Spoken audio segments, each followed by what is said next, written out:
Hello friends, my name is Olivia from the blog Agrarian Schoolhouse, and today I want to talk to you about how I've done novel reading with my preschooler.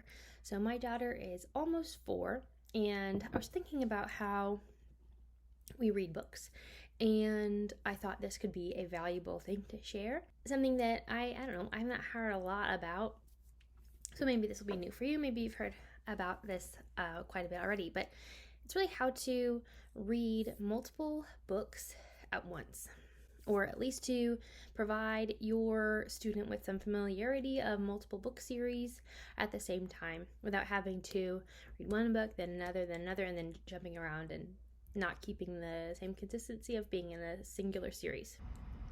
So let's talk about a few ways that I have been able to expose my preschooler to multiple series and novels at the same time, overlapping and at once. So first I'll start with the Yoto player that we use. This is Charlotte's Web Card, and it's a novel. It's like 3 hours and something. This last semester, this fall semester, this was our kind of Yoto card novel, and she would listen to it various times. It was more independent and student-led there because she can put this into her Yoto. Maybe I'll do a video on the Yoto player because we really enjoy utilizing that. But this is a card that she can listen to, and she's really enjoyed it. So I don't know how many times she has heard this novel through, but it's been significant and much more than I could have possibly read to her. And I like that it's a quality book instead of something that is more child-based, which, not to say child-based books aren't quality, but this is a solid novel for her to become familiar with. And that is one way to expose and share novels with your preschooler that can't read it by themselves yet, and also can handle some independent listening. So Little House on the Prairie, the series, is what we have been working through as a daytime read aloud, and admittedly this one goes the more slowly of all 3 of the texts I'm going to share with you today. So we started with A Little House on the Prairie, which is a book or 2 into the Little House series, and this is the second one, the one after Little House on the Prairie.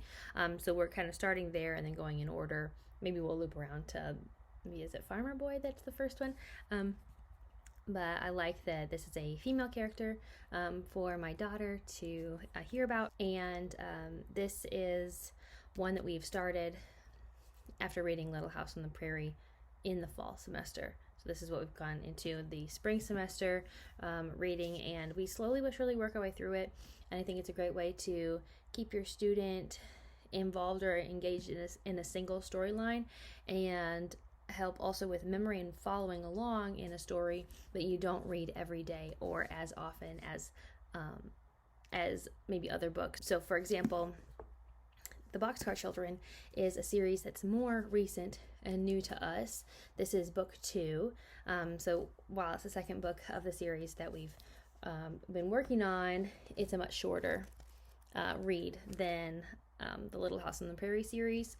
And what I like about this one is that it's a more modern text compared to the historical significance of the Laura Ingalls Wilder series. This is more modern, and it focuses on children relationships. So the relationships of the 4 children, and they're working together and doing things together and talking with each other.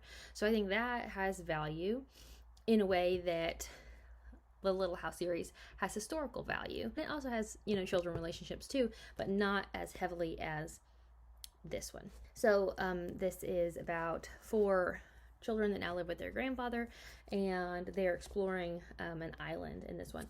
And we read Boxcar Children now, and this is again a more recent development, but we read this every night at bedtime before we read some of her other children's books and she gets some say into what, children's books she wants to hear. But this is a continuous novel that we will read at bedtime. So with those 3 instances, you're exposing your student to 3 different novels, 2 of which are series. We plan to do a different Yoto card, probably by E.B. White, probably his Stuart Little novel, which is significantly shorter, but also on the Yoto card website. And I think that'd be fun. I think she might enjoy that one. But then with these, we're reading them together, and we are working through the series, and she has some familiarity. They're not single books that we're jumping around from different books that aren't in a series and then jumping around, but she can follow these characters through, which I think is cool. And then both the series serve different purposes. And that is what I have to share with you today about how we incorporate multiple novels in our preschoolers' homeschooling experience, one of which the Yoto card's independent, and the other 2 are read-alouds, and we are working through those 2 series, the Laura Ingalls Wilder series and the Boxcar Children series. So I hope that spurs some thought for you of what different series of novels that you can start with your children and read sporadically, consistently, but doesn't have to be every single day or every single morning. Like we read Boxcar in the evenings before bedtime every night, but Laura Ingalls Wilder series is more sporadic, but she's familiar and she's having to remember the storylines of both books. So I hope that, helps and encourages you on your homeschool journey. My name is Olivia from the blog Agrarian Schoolhouse. I have a bachelor's and master's in agricultural education, and I have this privilege of homeschooling my children in this season of life. So follow along, visit the blog if you are looking to read more.